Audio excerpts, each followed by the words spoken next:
آپ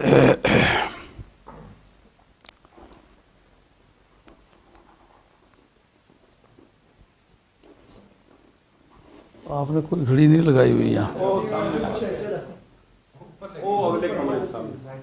اچھا اچھا چلو.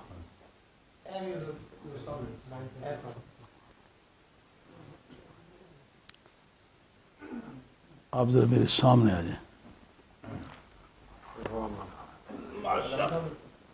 الحمد للہ الحمد للہ نحمده ونستعینه ونستغفره ونؤمن به ونتوکل علیہ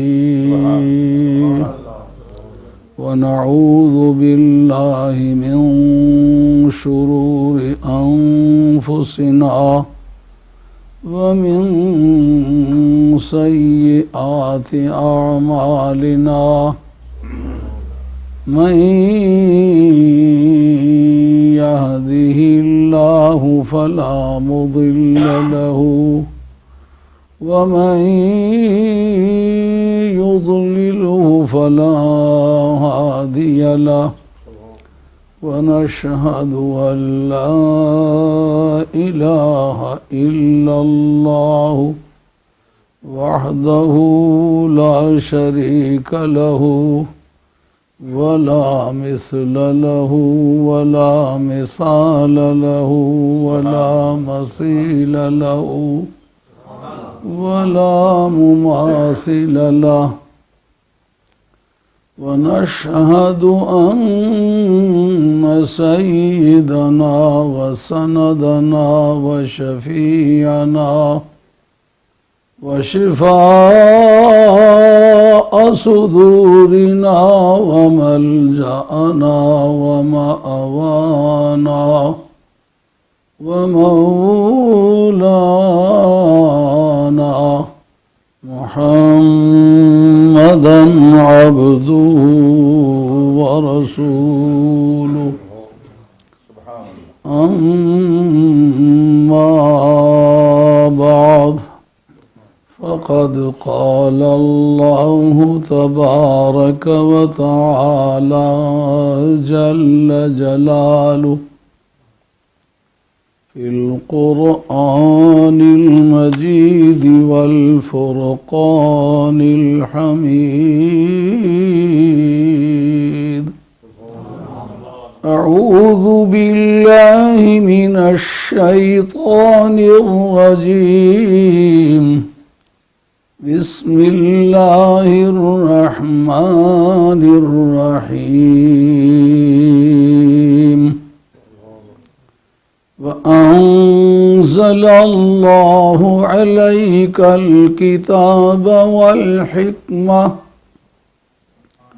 وعلمك ما لم تكن تعلم وكان فضل الله عليك عظيما. وقال بعد وكذلك جعلناكم أمة وسطا لتكونوا شهداء على الناس ويكون الرسول عليكم شهيدا. صدق الله مولانا العظيم وبلغنا رسوله النبي الكريم ونحن على ذلك من الشاهدين والشاكرين والحمد لله رب العالمين. الصلاة والسلام عليك يا سيدي يا رسول الله وعلى آلك وأصحابك يا حبيب الله. الصلاة والسلام عليك يا سيدي يا رسول الله وعلى آلك وأصحابك يا حبيب الله. حاضرین کرام، آپ کے مولانا جو ابھی اناؤنسمنٹ فرما رہے تھے، بڑے دانشور عالم دین ہیں، یہ آپ کے پاس ہمیشہ ہوتے ہیں اور یہاں کے مقامی حالات سے بھی بہت اچھی طرح سے واقف ہیں اور بڑے صاحب سخن آدمی ہیں. انہوں نے آپ کی ذہنی تربیت بہت اچھی طریقے سے فرمائی ہوگی، کیونکہ دیکھنے، سننے، سمجھنے میں ان کی صلاحیتیں بڑی اجاگر نظر آ رہی ہیں. اور حضرت شاہ صاحب قبلہ آپ کے پڑوس میں رہ کر کافی مدت نوٹنگم میں گئے ہیں. اس وقت شاہ صاحب کی پوزیشن ملک میں ایسی ہے کہ اللہ کا فضل ہے، تمام مذاہب باطلہ کے مقابلے میں سینہ تان کے کھڑا ہو سکنے والا آدمی ہے. بغض و حسد کو کوئی روک نہیں سکتا، یہ تو نبیوں کے مقابلے میں بھی رہا ہے. لیکن شاہ صاحب بغیر کسی مبالغے کے ایسی صلاحیت کا آدمی ہے کہ جتنے بھی دور حاضر کے مذاہب باطلہ ہیں ان سب کے مقابلے میں کھڑا ہونے کی ضرورت پڑے تو تن تنہا کھڑا ہو سکنے والا آدمی. اب میں تو اپنی کوئی ضرورت نہیں محسوس کرتا. یہ میرا مرید ہے چودھری محمد رمضان، یہ گاہ بگاہ مجھے کہتا ہے کہ آپ چلیں بات کریں. میں سمجھتا ہوں میرے جیسے ایک کجمج زبان، ایک کم فہم آدمی کے تو گفتگو کی یہاں ضرورت نہیں ہے. لیکن بہرحال یہ کہتا ہے کار ثواب سمجھ کے اس کاروان زندگی میں میں بھی شامل ہونے کو پسند کرتا ہوں. اس وقت موضوع گفتگو ہے سرکار دو عالم علیہ السلام کا علم غیب. دور حاضر کی سوسائٹی نے یہ سمجھ رکھا ہے کہ اس کا کوئی فائدہ نہیں، یہ ایک دماغی عیاشی کی قسم کا مسئلہ ہے. اگر اس کو ساری زندگی نہ بھی چھیڑا جائے تو اسلام میں کوئی فرق نہیں آتا. مگر یہ محض ایک غلط فہمی ہے، اور جنہوں نے سمجھی ہوئی ہے یہ بات، وہ ان کا یہ عمل دیانتداری پر مبنی نہیں ہے. کیوں کہ جو اسلام کی پوری بلڈنگ ہے نا، اس کی تہ میں اگر راز دیکھیں تو نبی پاک علیہ السلام کے علم غیب کی بنیاد بنتی ہے. نبی پاک علیہ السلام کے علم غیب کو ایک بنیادی حیثیت حاصل ہے. اس وقت دنیا جو بھٹکی پھرتی ہے وہ یہ کہتے ہیں نبی کو کل کا کیا پتا تھا، اس لیے ہمیں نئے حالات سے نبٹنے کے لیے اپنے قانون بنانے چاہیے، اپنی سوچ سے چلنا چاہیے. جس کا یہ عقیدہ ہے کہ نبی پاک علیہ السلام آج کے تو حالات کیا، قیامت کے جو بعد کے حالات ہیں ان کی بھی اطلاع سرکار کو تھی. اس لیے میں سرکار کے پروگرام کو چھوڑ کے کسی اور کے پروگرام کے تحت نہیں چل سکتا. یہ فرق ہے دونوں کی سوچ میں. اگر یہ آپ کے ذہن میں اچھی طرح نہیں آئے تو میں ایک دو مثالیں آپ کے سامنے پیش کرتا ہوں. منصفانہ طور پر سوچنے کی ضرورت ہے. اب میں بھی ایک چراغ سحر ہوں، ایک نوجوان آدمی نہیں ہوں. میں 72 سال میری عمر ہو چکی ہے، اب 73واں سال چل رہا ہے. دیکھنے میں تو ایک جوان آدمی نظر آتا ہوں، مگر میں ایک جوان آدمی نہیں ہوں. آپس میں باتیں نہیں کرنی، باتیں مجھ سے کرنی. اینک یہ جو لگاتا ہوں پڑھنے کے لیے لگاتا ہوں، بندہ دیکھنے کی اینک کی ضرورت نہیں مجھے. دیکھنے میں جوان آدمی نظر آتا ہوں مگر میں جوان آدمی نہیں ہوں، میں عمر رسید آدمی. اب زندگی ساری بیت چکی ہے، تھوڑا سا وقت رہتا ہے. تو اس وقت تو ایک برے سے برا آدمی، مجرم سے مجرم آدمی بھی اپنی بری سوچوں سے واپس آ جاتا ہے. لیکن اللہ کا شکر ہے کہ ابھی اسکول میں نہیں گیا تھا تو دین پہلے پڑھنا شروع کیا ہے. وہ جو بستہ لے کے گھر سے چلا تھا نا، وہ آج بھی میرے کندھوں پر اسی طرح ہے. تو اس سے آپ سمجھے میں نے ایک دن کے لیے بھی زندگی کی لائن نہیں بدلی اور اپنی سوچوں میں مخلص رہا ہوں. رہ جاتی ہے بات کہ کسی کا صحیح ہونا یا غلط ہونا، اس کے لیے آسان فارمولہ یہ ہے، جن کو پوری دنیا میں صحیح تسلیم کیا گیا ہے ان کے عقائد دریافت کر لیے جائے. ان کے عقائد کیا تھے، اپنے آپ کو ان کے مطابق بنا لیا جائے، پھر کوئی بے چینی نہیں رہتی. مثلا کون کہہ سکتا ہے کہ حضرت امام حنیفہ جو تھے وہ حق پر نہیں تھے؟ کون کہہ سکتا ہے امام مالک حق پر نہیں تھے؟ کون کہہ سکتا ہے کہ حضرت امام احمد حنبل حق پر نہیں تھے؟ کون کہتا ہے امام شافعی حق پر نہیں تھے؟ جن 4 اماموں کو امام تسلیم کیا گیا ہے یہ چاروں کے چاروں آل بیت کے شاگرد ہیں. ان چاروں کو آل بیت کی حمایت کی وجہ سے سزائیں ہوئی ہیں، اور پوری امت میں ان کے اساتذہ بھی موجود تھے، ان کے شاگرد بھی موجود تھے، ان کو کسی نے امام نہیں مانا. وجہ کیا ہے؟ اس لیے کہ انہوں نے آل بیت کے دکھوں میں شرکت نہیں کی. قوم نے ان کو مخلص نہیں سمجھا کہ جو آل بیت کے مخلص نہیں ہے. امام ابو حنیفہ رضی اللہ تعالیٰ کو 80 درے 3 مرتبہ مارے گئے، نہیں مارے گئے؟ ان کو منصور نے جیل میں ڈال کے زہر دیا کہ نہ دیا؟ وجہ کیا تھی؟ کہ سید نفس زکیہ حضرت سید عبداللہ میز کے صاحبزادے، حضرت امام حسن مصنع کے پوتے، امام حسن کے پر پوتے، انہوں نے جس وقت جہاد شروع کیا، امام ابو حنیفہ رضی اللہ عنہ کئی ہزار درہم ان کو بطور نذرانے کے بھی بھیجا، اور لوگوں کو کہا کہ اس وقت عباسیہ کے خلاف جہاد کرنا واجب ہے اور اس سید کی حمایت جو ہے وہ ضروری ہے. کہتے ہیں میں عمر رسیدہ بھی ہو چکا ہوں لیکن اس کے باوجود بھی میں جہاد میں شرکت کرتا، مگر میں اس وجہ سے نہیں حاضر ہو سکا کہ میرے پاس بہت سارے لوگوں کی امانتیں ہیں. وفائے اہل بیت ثابت ہوئی کہ نہ ہوئی؟ انہوں نے ہر دنیا کے انسان کے مقابلے میں اہل بیت کو اولویت دی کہ نہ دی؟ عقیدہ پھر حق کس کا ہوا؟ جو اہل بیت کا حامی ہے.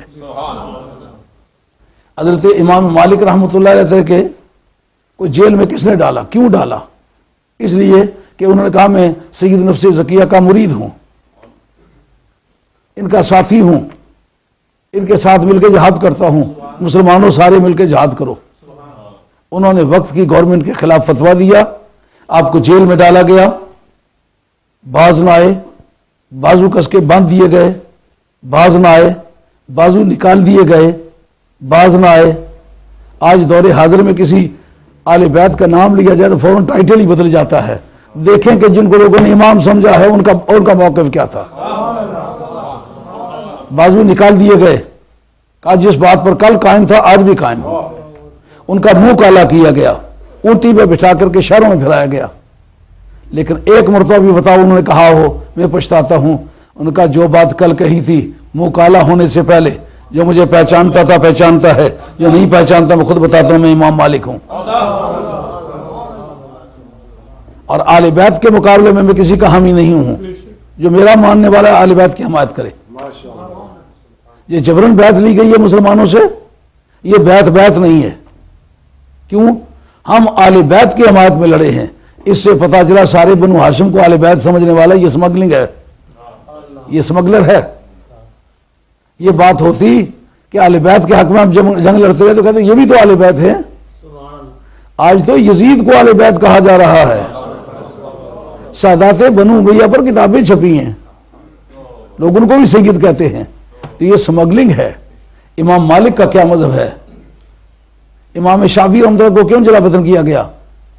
اس لیے کہ آل بیت کے حامی تھے، آل بیت کے مداخان تھے. ان کو شیعہ کہا گیا، ان کو شہر سے نکالا گیا. انہوں نے شہر کو سے نکلنا تو پسند کر لیا لیکن اپنے موقف کو بدلنا پسند نہ کیا. امام احمد حنبل پہلا آدمی جنہیں یزید کا نام لے کر لعنت کی ہے. کیا بنیاد ہے اس کی؟ ان کا اور چیزوں کے علاوہ دشمن آل بیت ہے. دشمن اہل بیت پر کل بھی لعنت تھی، آج بھی لعنت ہے. یہ 4 امام تھے.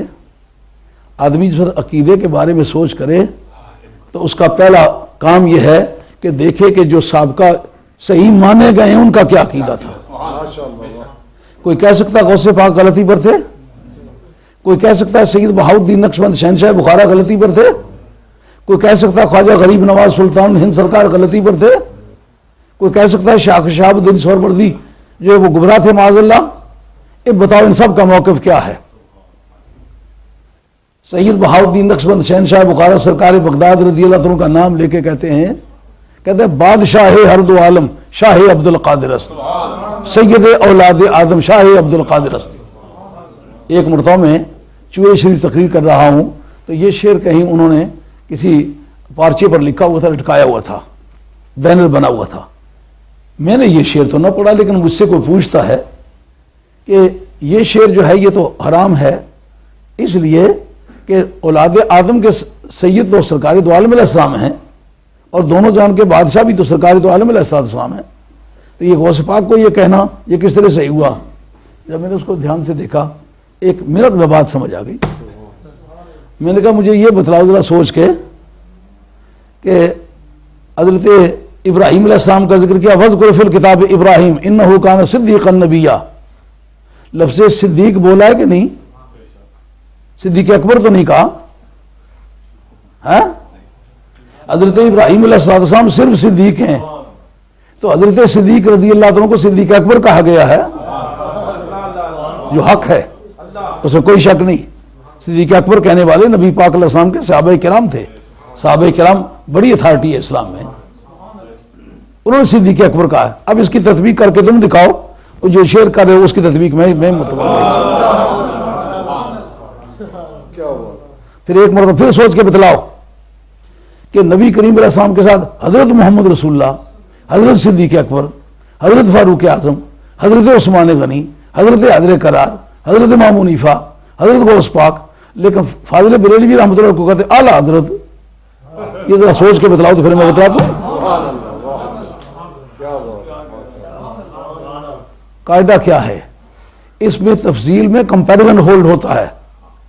کمپیریزن ہولڈ کرنے میں یہ ضروری ہوتا ہے کہ وہ دونوں ایک کوالٹی کو شیئر کریں. یہ اس سے زیادہ خوبصورت ہے حسن میں دونوں شریک ہوں تو یہ کہا سکتے ہیں. صدیق اکبر صداقت میں دونوں شریک ہوں تو ایک اکبر ہو سکتا ہے، ایک اصغر ہو سکتا ہے. مگر اس بنیاد پر اگر آپ غور کریں کہیں یہ فرسٹ آیا، یہ فرسٹ آیا، یہ فرسٹ آیا، یہ فرسٹ آیا، کہ ایک فرسٹ آیا ہوگا، 4 کس طرح فرسٹ آئے ہیں؟ کہ اگر چاروں کی کلاسیں الگ الگ ہوں، وہ میٹرک میں فرسٹ آیا ہو، یہ ایف اے میں فرسٹ آیا ہو، یہ بی اے میں فرسٹ آیا ہو، یہ ایم اے میں، جب کلاسیں الگ الگ ہوں تو پھر یہ چاروں کے بارے میں صادق ہے. وہ حضرت ابراہیم علیہ السلام ہیں، ان کے صدیقوں کی صف اور ہے. صدیق اکبر اس صف کے صدیق نہیں ہے. صدیق اکبر امت محمدیہ کے صدیق ہیں، بعد از انبیاء کے صدیق ہیں. ان میں جتنے صدیق گزرے ان میں یہ اکبر ہیں. اس طرح حضرت غوث ثقلین رضی اللہ عنہ زمرہ اولیاء اللہ میں جو جن کو بادشاہ تسلیم کیا گیا نا، ان میں جو پوری امتوں کے جو اولیاء اللہ گزرے ہیں ان میں بادشاہ ہر دو عالم شاہ عبد القادر سید اولاد آدم شاہ عبد القادر، یہ حضرت غوث ثقلین اپنی کلاس کے سید ہیں. اسی طرح یہ بھی جواب ہے کہ حضرت اعلیٰ حضرت فاضل بریلوی رحمۃ اللہ علیہ، نبی کریم علیہ السلام حضرت، سارے صحابہ، خلفاء راشدین حضرت، اور یہ اعلیٰ حضرت کا ان کی کلاس الگ ہے، ان کی کلاس الگ ہے.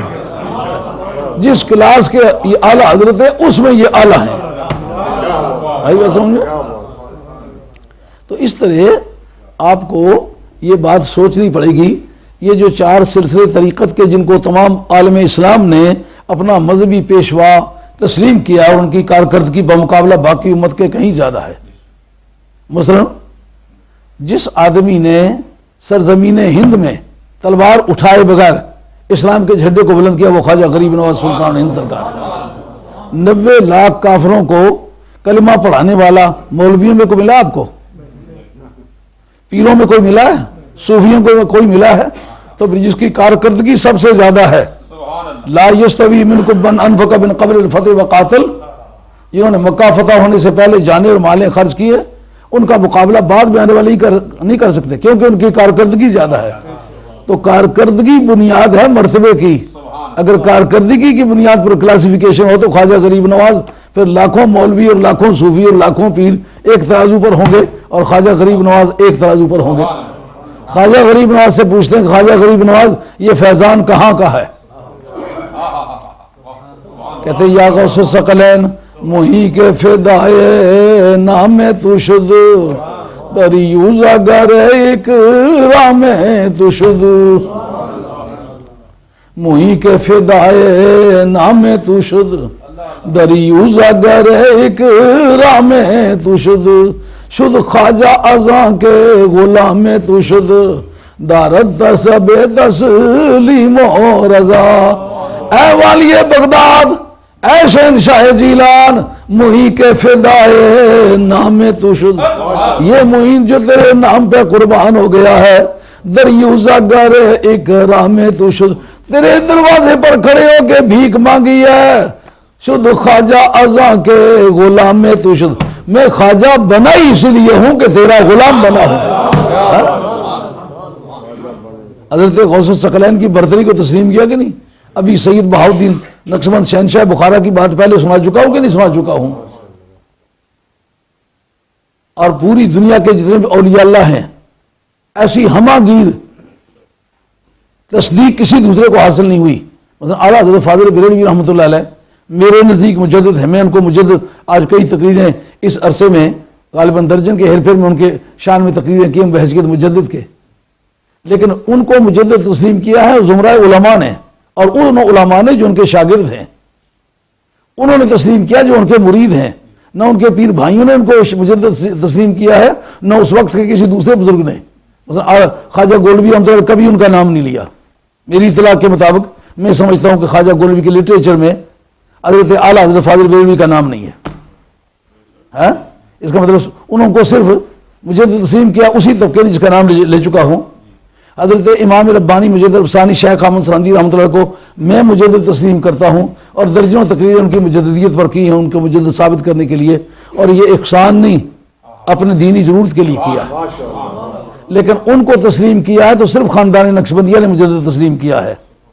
قادریوں میں نام لو اس آدمی کا جس نے ان کو مجدد تسلیم کیا ہے، چشتیوں میں نام لو اس آدمی کا جس نے ان کو مجدد تسلیم کیا ہے۔ پوری امت میں جس کو سب نے تسلیم کیا وہ صرف غوث الثقلین ہے۔ چشتیوں نے، قادریوں نے، نقشبندیوں نے، سہروردیوں نے۔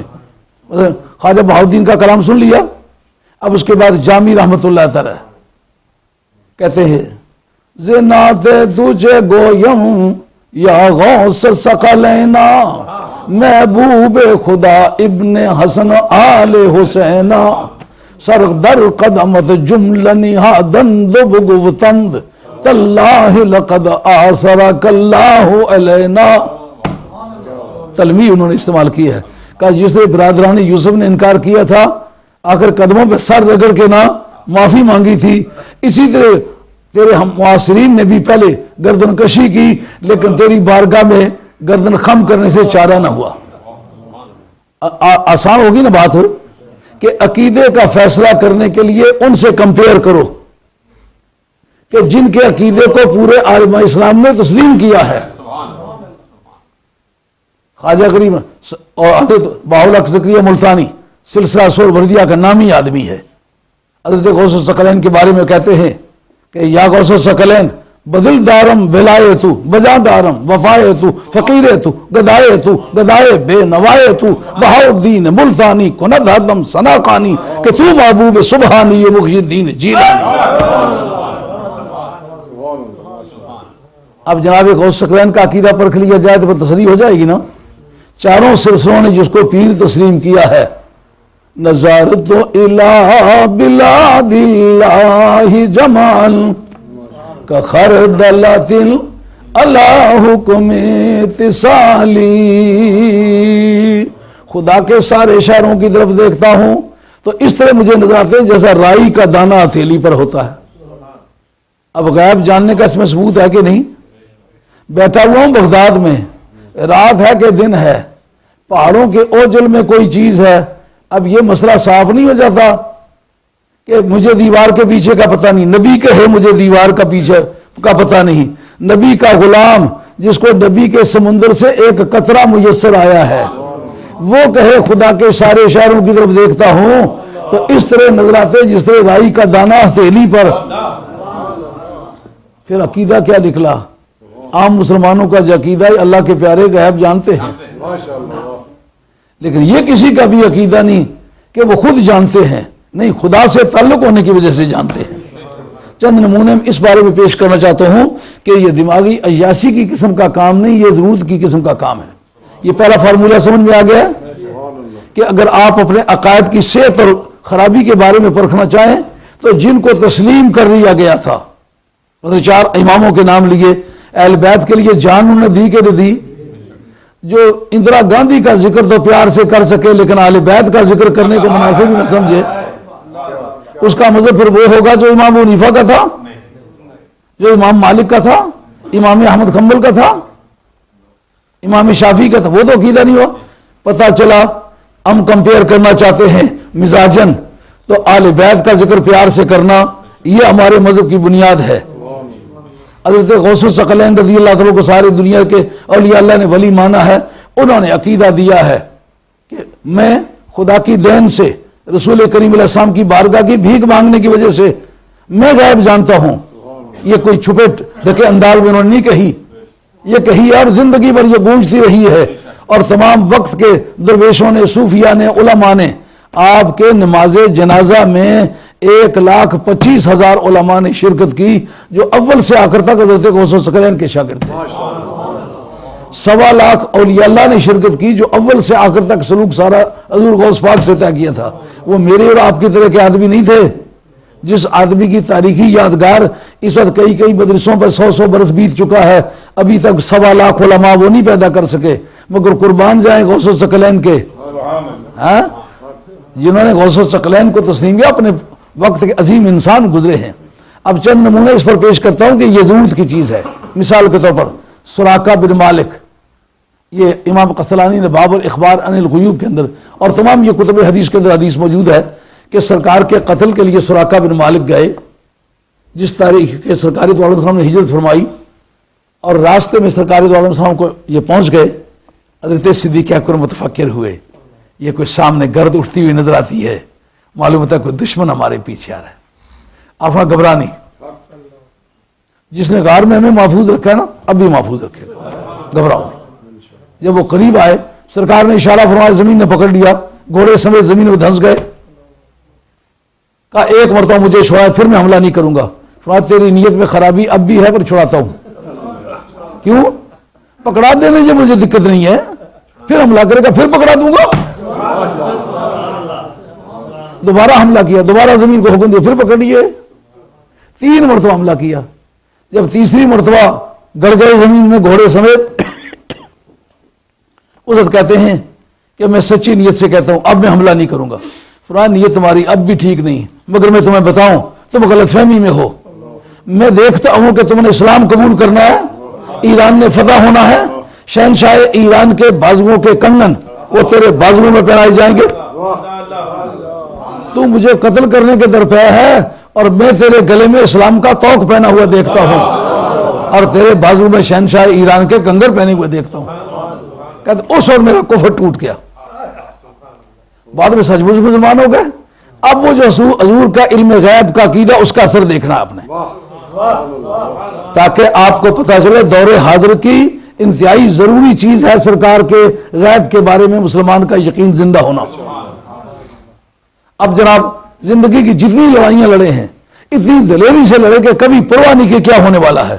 دوستوں نے پوچھا سراقہ بن مالک تم یار بڑے عجیب آدمی ہو، اتنے دلیر تو تم نہیں تھے جتنے اب دلیر بن گئے ہو. ان کا مجھے وہ سرکار کی بات یاد ہے، جب تک ایران فتح نہیں ہوتا اس وقت تک میں نے مرنا ہے ہی نہیں.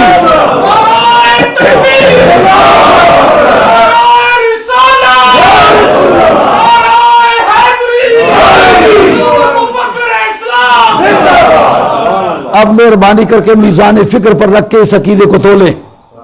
اس وقت حضرت سراقہ بن مالک کی تلوار کی کاٹ ہے یا مدینے والے کی نگاہ کی کاٹ ہے؟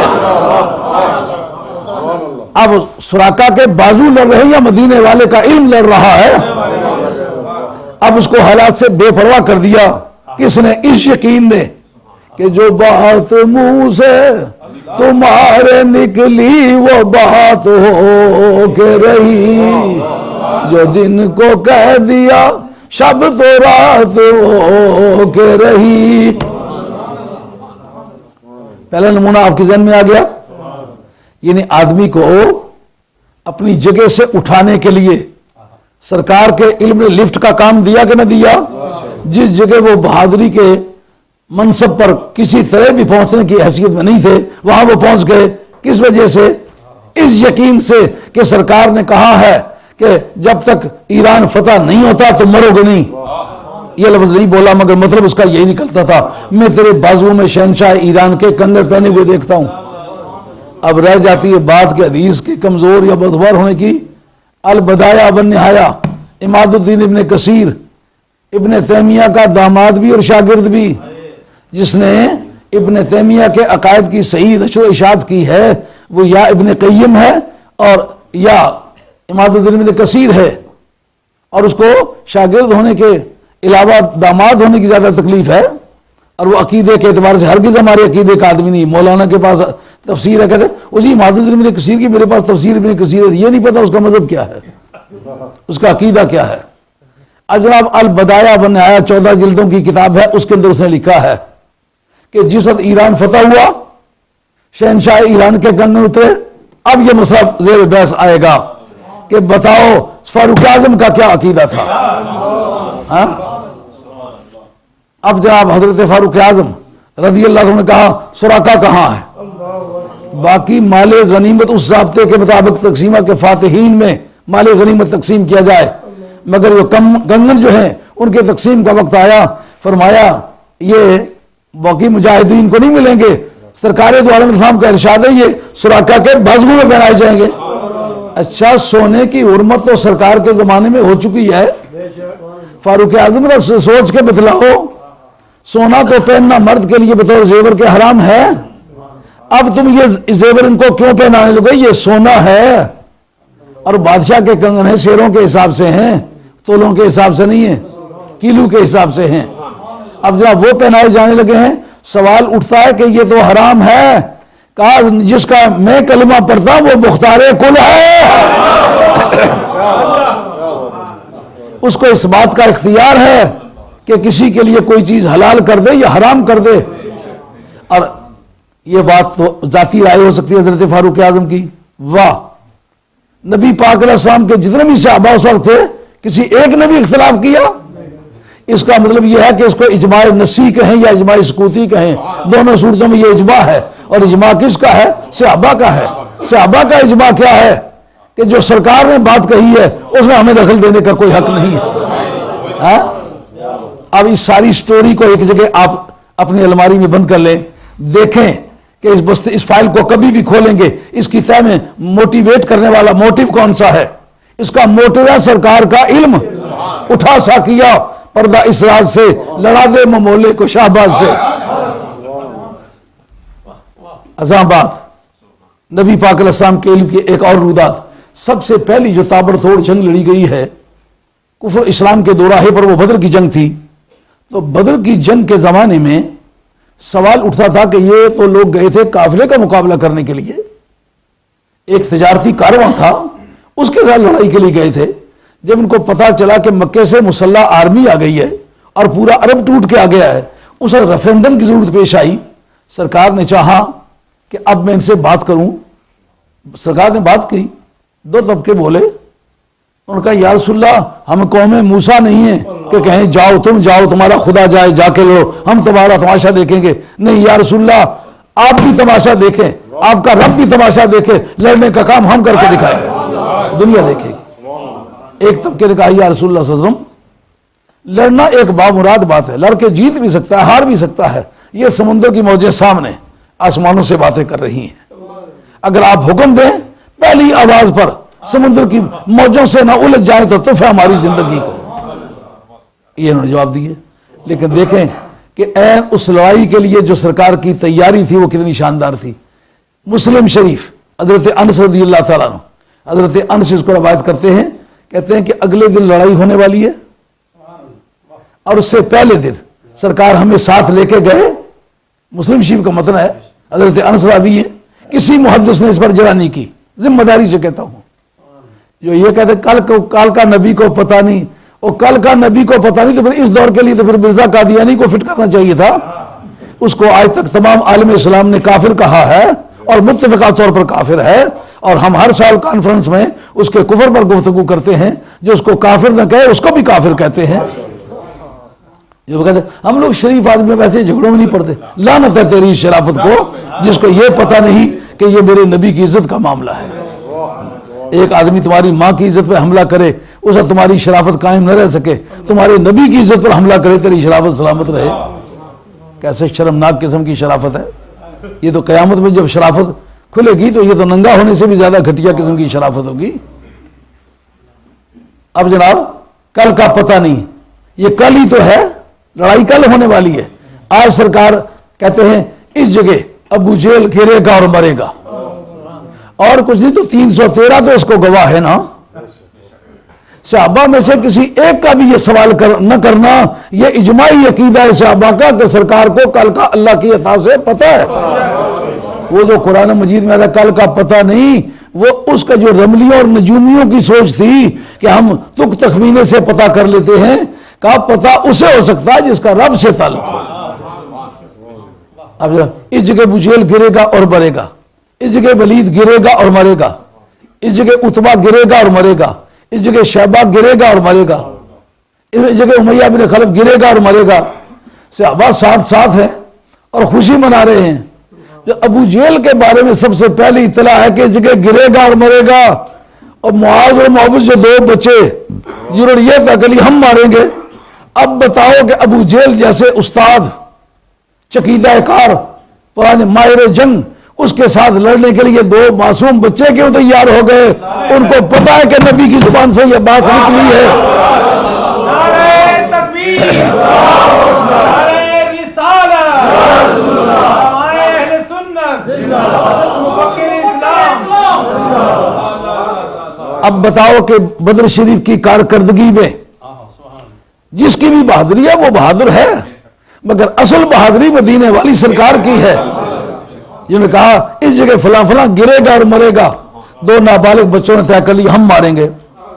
جب عین وقت پر آئے تو حضرت عبدالرحمن بن عوف کہتے ہیں، وہ مجھ سے پوچھتے ہیں ابو جہل کا ذرا تعارف تو کراؤ۔ ان کا وہ جو اونٹنی پر کالی کملیہ والا ہے یہ اس پوری قوم کا چیف ہے، یہ اور بڑا بہادر آدمی، جیسے بڑی جنگیں لڑی ہوئی ہیں۔ ان کا دیکھتے اس کی ایسی تیسی کری جاتا کہ سرکار نے کل فرمایا جگہ گرے، جگہ بھی وہی ہے جس جگہ سرکار نے نشاندہی کی ہے۔ ہم یہاں کل موجود تھے، انشاءاللہ گرائیں گے اور ماریں گے۔ اب بتاؤ ان دو بچوں کو اس چقیدہ کار کے مقابلے میں جو بڑا پرانا جنگ آزمودہ آدمی ہے، اس کے مقابلے میں لے جانے کا کام کس نے کیا ہے؟ یہ تیز تلوار نے نہیں کیا، یہ جنگی تجربے نے نہیں کیا، یہ مدینے والی سرکار کے علم نے کیا ہے۔ تو علم مسلمانوں کا سیاسی، معاشی اور اقتصادی ہر لحاظ سے مسئلہ ہوا کہ نہ ہوا؟ ضرورت کی چیز ہے کہ نہیں؟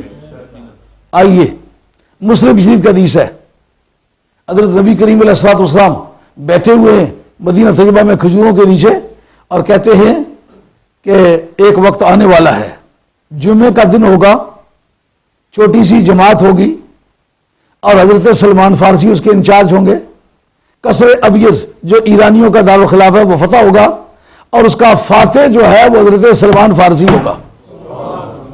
اب جب یہ بات کر رہے ہیں ان کی عمر جو ہے وہ 250 برس کے قریب آنے والی ہے۔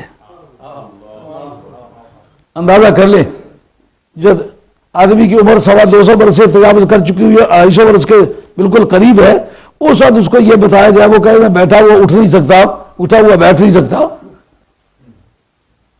یہ کوئی آدمی باور کرتا؟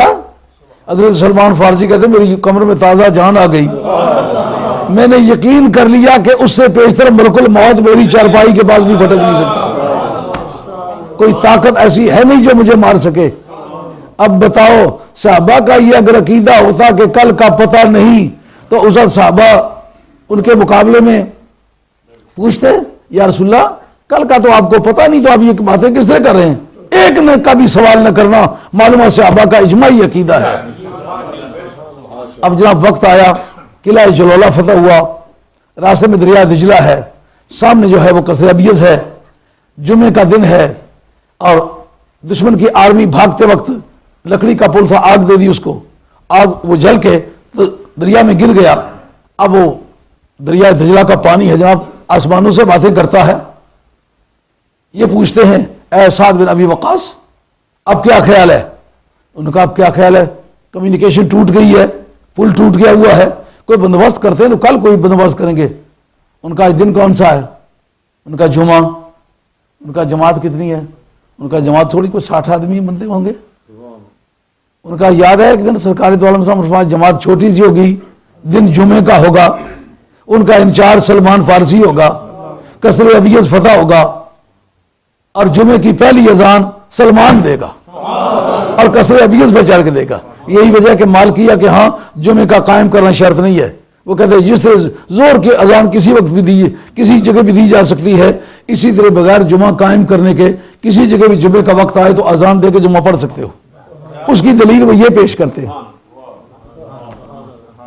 اب جناب حضرت سلمان فارسی کو وہ کہتے ہیں یار اتنی سی جماعت کے ساتھ اتنی بڑی ہیوی آرمی پر حملہ کرنا درست ہے؟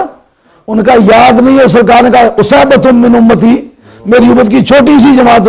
یار یہ چھوٹا ہونا یہ اس وقت کی بالکل ایکوریسی بتاتا ہے، ٹھیک وہ وقت ہے. اور دیکھو سلمان بھی موجود ہے، دیکھو کثر ابیض بھی موجود ہے، جمعے کا وقت جا رہا ہے، میں جا رہا ہوں لے کے مولا کا نام گھوڑا پیچھے سے خدا کے لائے اور جم کرا کے دریا کے موجے میں ٹھیل دیا. مزہ آیا نا؟ اب بتاؤ اس بڈھے بابے کو اس دریا کی تند و تیز موجوں میں پھینکنے والا کون ہے؟ سرکار کا علم ہے. اب پیچھے 60 سواروں نے گھوڑے چھوڑ دیے جو دریا کی تند و تیز موجوں کے ساتھ نبٹتے ہوئے اور مقابلہ کرتے ہوئے نبرد آزمائی کے ساتھ آگے بڑھتے ہیں. دشمن تیر اندازی میں بڑے ماہر تھے، انہوں نے ان کی منہ کر کے تیر چھوڑنے شروع کر دیے. جب تیر مارے گھوڑوں کے منہوں پہ لگے، ان کے اپنے منہوں پہ لگے، اس پچھلے دوستوں نے ان کو آواز دی کہ واپس آ جاؤ. ان کا طوفان بحر دیکھ کر جو اپنی کشتی موڑ لے وہ پار کب اتر سکا جو حوصلہ یوں چھوڑ دے. ہمیں جانا ہے اور جانا ہے. اور تمام پانی کی جو سطح وہ خون ہو کر کے بہی. اب مجھے یہ بتاؤ کہ اس جگہ گھوڑے بڑھ رہے ہیں، مجاہد بڑھ رہے ہیں، یا سرکار کا علم آگے بڑھ رہا ہے؟ ان کو یقین. حضرت سلمان کہتے ہیں مجھے کوئی مار نہیں سکتا، اور کسی تیر کا بھی ڈیفنس نہیں کیا. ان کا کون ہے مارنے والا؟ سرکار کہیں میں کثر ابیض کو فتح کروں گا، اس سے پہلے کو مجھے مار لے، پیغمبر کی زبان تو نہ ہوئی. میرے نبی کا علم اٹل ہے، قطعی ہے. جو سامنے والے سائل پر جائے لگے، ایرانی بھاگے، کہتے واللہ مجانین، یہ پاگل آ گئے. بغیر لڑائی کے آگے آگے بھاگے. اور کچھ لوگوں نے وہاں مال غنیمت لوٹنے کی ٹرائی کی. ان کا میں مال غنیمت نہیں لوٹتا، جمعے کا وقت جا رہا ہے، جمعے کی اذان کا وقت ہے. جا کے ایک دھکا دیا. قلعے کا ہے دروازہ، بڈھے بابے کا دھکا، لیکن ایک ہی دھکے سے 2 ٹکڑے کر دیے اس کے مین گیٹ کے. اور جلدی سے اوپر چڑھ کے نا تو جمعے کی اذان، اللہ اکبر اللہ اکبر. اب مجھے یہ سوچ کے بتلاؤ کہ سرکار دو عالم السلام کا علم غیب جو ہے کیا وہ دماغی عیاشی کی قسم کی چیز ہے؟ یہ ہمارے سیاسی مسائل بھی، یہ دفاعی معاملہ ہے نا، اس معاملے کو کس نے حل کیا ہے؟ سرکار دو عالم السلام کے علم غیب نے. بدر کی جنگ میں جو لڑانے کا کام کہ 313 کو 970 کے مقابلے میں اتارنا اور اس دلیری کے ساتھ دوسرے سائل پر جا کر ان کا پہنچنا، یہ سرکار کے علم کا کردار ہے. سراقہ بن مالک کا ایک عام آدمی ہونا، بعد میں دلیروں کا بادشاہ ہو جانا، یہ کردار کس کا ہے؟ سرکار کے علم کا ہے. آج بھی اگر سرکار دو عالم السلام کا علم، اس کا یقین حاصل کر لیا جائے تو دنیا کے حالات سے نپٹنے میں کوئی دقت نہیں. سرکار نے تمام علامات بتائی ہیں. اس طریقے سے حالات پیش آئیں گے، اس وقت تمہیں کرنا کیا ہوگا؟